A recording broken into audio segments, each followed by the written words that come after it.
Hi there, my dear, lovely and beautiful friends.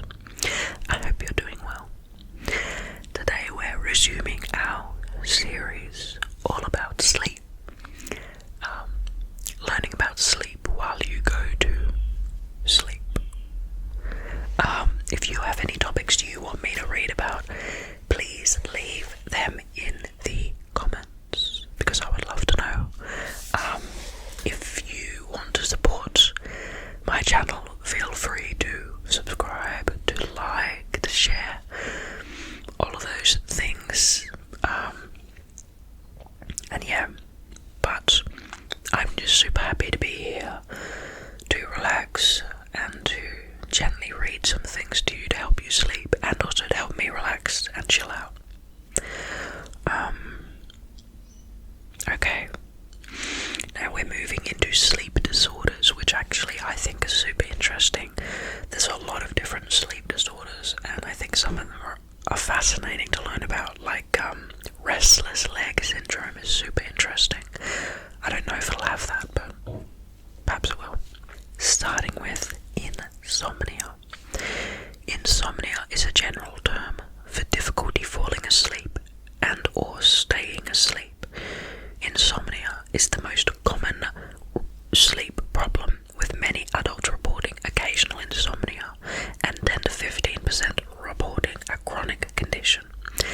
A lot of people who watch ASMR deal with insomnia through ASMR, which I think is, a perfectly good way of dealing with it, because I think a part of insomnia is also your anxiety about being awake. So there's insomnia in terms of difficulty falling asleep, but for some people it becomes a self-fulfilling maladaptive cycle where you're awake and then your anxiety increases because you're worried about being awake and that you might not get enough sleep.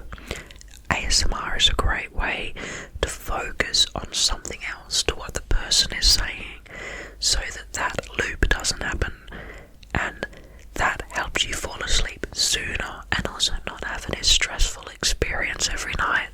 So I think ASMR is a really good way to deal with insomnia. My rambling aside, let's keep going. Insomnia can have many different causes, including psychological stress, a poor sleep environment, an inconsistent sleep schedule, or excessive mental or physical stimulation in the hours before bedtime. Insomnia is often treated through behavioral changes like keeping a regular sleep schedule, avoiding stimulation or stressful activities before bedtime, and cutting down on stimulants such as caffeine. The sleep environment may be improved by installing heavy drapes to shut out all sunlight and keeping computers, televisions, and work materials out of the sleeping area. A 2010 review of published scientific research suggested that exercise generally improved sleep for most people and helps sleep disorders such as insomnia. The optimum time to exercise may be 4 to 8 hours before bedtime, though exercise at any time of the day is beneficial, with the exception of heavy exercise taken shortly before bedtime, which may disturb sleep. However, there is insufficient evidence to draw detailed conclusions about the relationship between exercise and sleep. Sleeping medications such as Ambien and Lunesta are an increasingly popular treatment for insomnia. Although these non-benzodiazepine medications are generally believed to be better and safer than earlier generations of sedatives, they have still generated controversy and discussion regarding side effects. White noise appears to be a promising treatment for insomnia. Now let's talk about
As oxygen levels in the blood drop, the patient then comes out of deep sleep in order to resume breathing.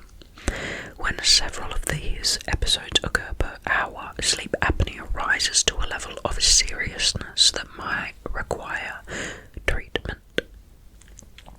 Diagnosing sleep apnea usually requires a professional sleep study performed in a sleep clinic, because the episodes of wakefulness caused by the disorder are extremely brief and patients usually do not remember experiencing them. Now, you can actually do a sleep study at home if you go to a sleep center and take the apparatus home. Instead, many patients simply feel tired after getting several hours of sleep and have no idea why. Major risk factors for sleep apnea include chronic fatigue, old age, obesity, and snoring.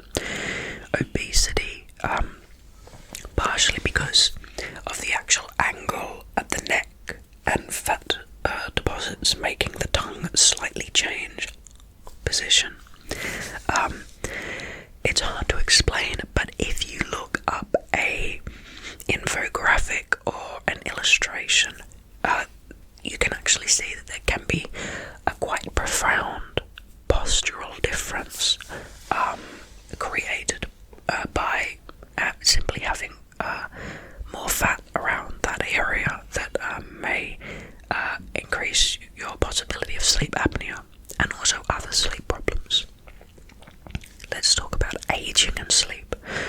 People over the age of 60 with prolonged sleep, being 8 to 10 hours or more, average sleep duration of 7 to 8 hours in the elderly, have a 33% increased risk of all-cause mortality and a 43% increased risk of cardiovascular diseases, while those with short sleep, less than 7 hours, have a 6% increased risk of all-cause mortality.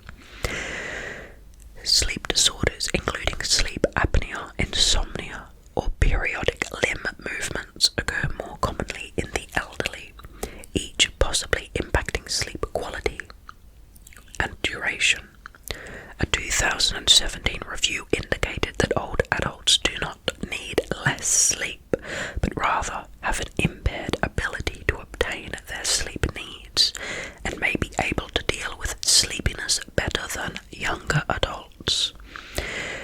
Various practices are recommended to mitigate sleep disturbances in the elderly, such as having a light bedtime snack, avoidance of caffeine, daytime naps, excessive evening stimulation, and tobacco products, and using regular bedtime and wake schedules.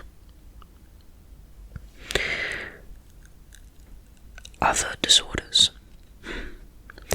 Sleep disorders such as narcolepsy, periodic limb movement disorder, PLMD, restless leg syndrome, RLS, upper airway resistance syndrome, UARS, and circadian rhythm sleep disorders. Fatal familial insomnia, or FFL, an extremely rare genetic disease with no known treatment or cure, is characterized by increasing insomnia as one of its symptoms. Ultimately, sufferers of the disease stop sleeping entirely before dying of the disease. Wow, I did not know that.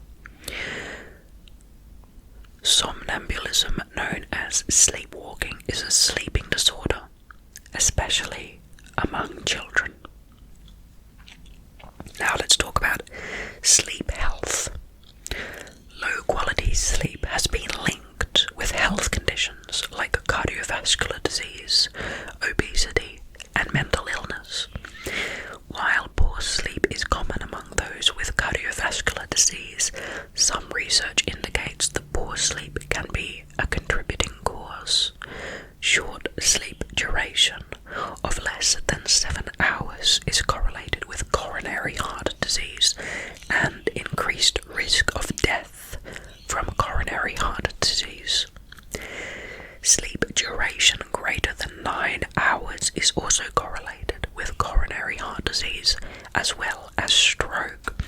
cardiovascular events.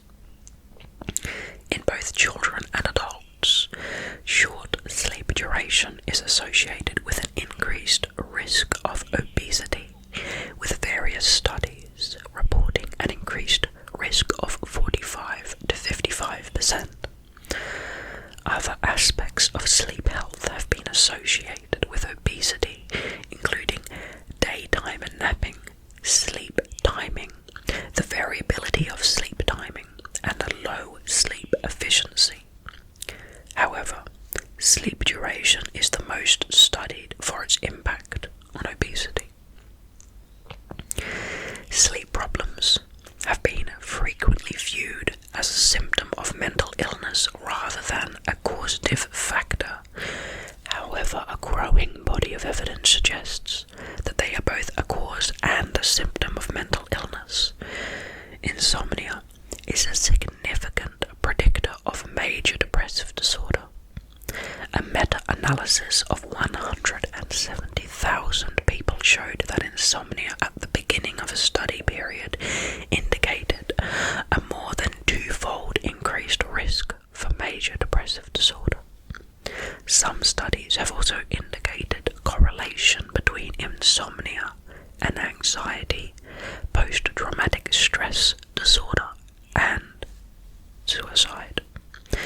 Sleep disorders can increase the risk of psychosis and worsen the severity of psychotic episodes. Now, the second last section, drugs and diet. Drugs which induce sleep, known as hypnotics, include benzodiazepines.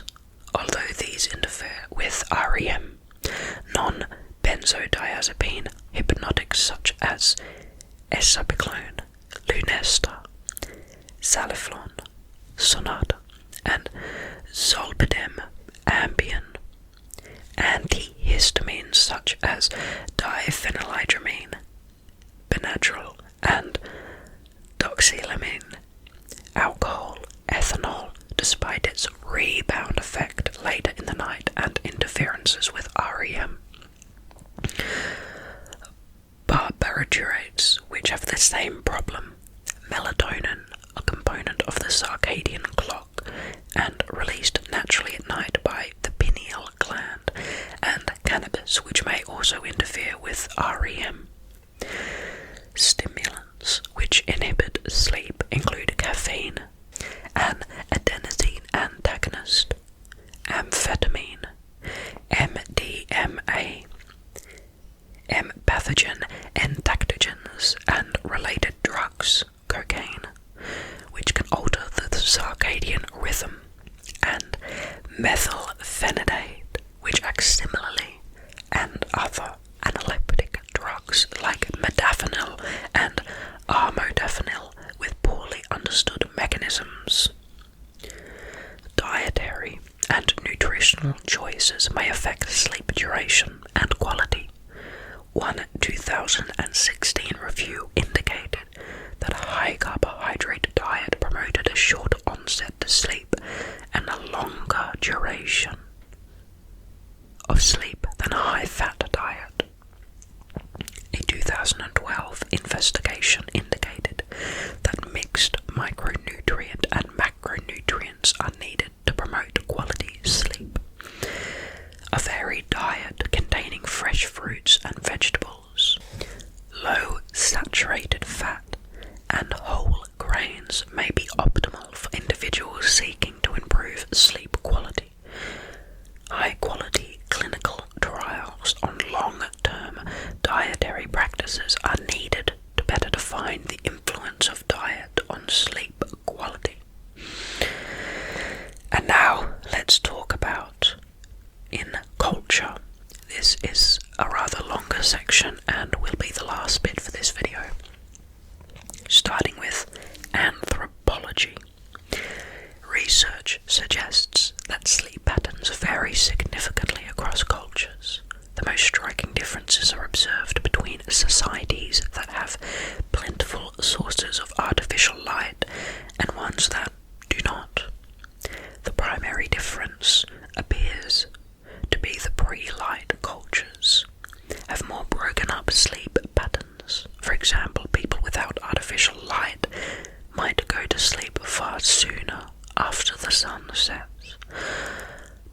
wake up several times throughout the night, punctuating their sleep with periods of wakefulness, perhaps lasting several hours.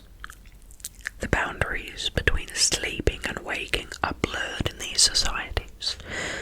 Some observers believe that nighttime sleep in these societies is most often split in two main periods.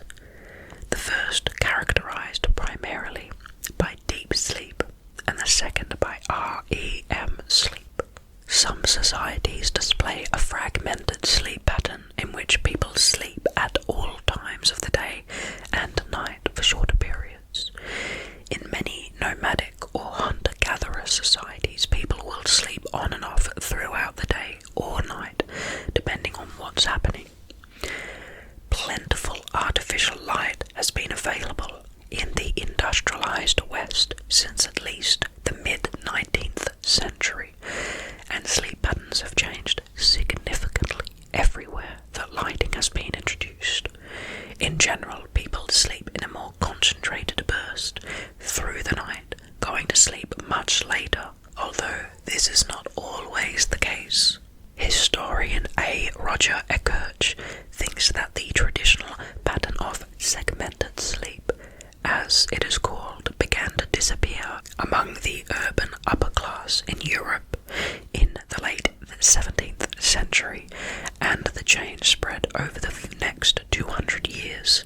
By the 1920s, the idea of first and second sleep had receded entirely from our social consciousness. Eckhart attributes the change to increases in street lighting, domestic lighting, and a surge in coffee houses, which slowly made nighttime a legitimate time for activity, decreasing the time available for rest. Today, in most societies, people sleep during the night, but in very hot climates, they may sleep during the day. During Ramadan, many Muslims sleep during the day rather than at night. In some societies, people sleep with at least one other person, sometimes many, or with animals. In other cultures, people rarely sleep with anyone except for an intimate partner.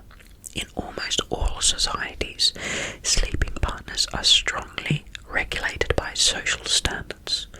For example, a person might only sleep with the immediate family, the extended family, a spouse or romantic partner, children, or children of a certain age, children of a specific gender, peers of a certain gender, friends, peers of equal social rank, depending on the sleep groupings, with no constraints on noise or activity.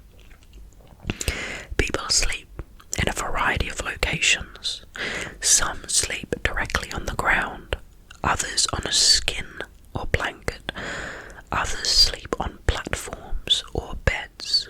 Some sleep with blankets, some with pillows, some with simple headrests, some with no head support. These choices are shaped by a variety of factors such as climate, protection from predators, housing type, technology, personal preference, and incidence of pests. Let's talk about sleep in mythology and literature. Sleep has been seen in culture as similar to death since antiquity. In Greek mythology, Hypnos, the god of sleep, and Thanatos, the god of death, were both said to be children of Nyx, the goddess of night. John Donne, Samuel Taylor Coleridge, and Percy Bysshe Shelley and other poets have all written poems about the relationship between sleep and death. Shelley describes them as both so passing strange and wonderful. Many consider dying in one's sleep the most peaceful way to die. Phrases such as big sleep and rest in peace are often used in reference to death, possibly in an effort to lessen its finality. Sleeping and dreaming have sometimes been seen as providing the potential for visionary experiences. In medieval Irish tradition, in order to become a filly, the poet was required to undergo a ritual called imbas forensni, in which they would enter a mantic trance-like sleep. Many cultural stories have been told about people falling asleep for extended periods of time. The earliest of these stories is the ancient Greek legend of Epidemius of Knossos. According to the biographer Diogenes Laertius, Epimetheus was a shepherd on the Greek island of Crete. One day one of his sheep went missing, and he went out to look for it, but became tired and fell asleep in a cave under Mount Ida. When he awoke, he continued searching for his sheep but could not find it. So he returned to his old farm, only to discover it was now under new ownership. He went to his hometown but discovered that nobody there knew him. Finally he met his younger brother, who was now an old man, and learned that he had been asleep in the cave for 57 years. What a random story.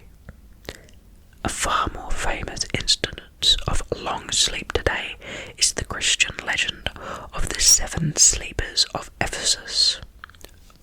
I don't know this, in which 7 Christians flee into a cave during pagan times in order to escape persecution, but fall asleep and wake up 360 years later to discover, to their astonishment, that the Roman Empire is now predominantly Christian. Never heard that. The American author Washington Irving's short story Rip Van Winkle, first published in 1819 in the collection of short stories The Sketchbook of Geoffrey Crayon, is about a man in colonial America named Rip Van Winkle who falls asleep on one of the Catskill Mountains and wakes up 20 years later after the American Revolution. The story is now considered one of the greatest classics of American literature.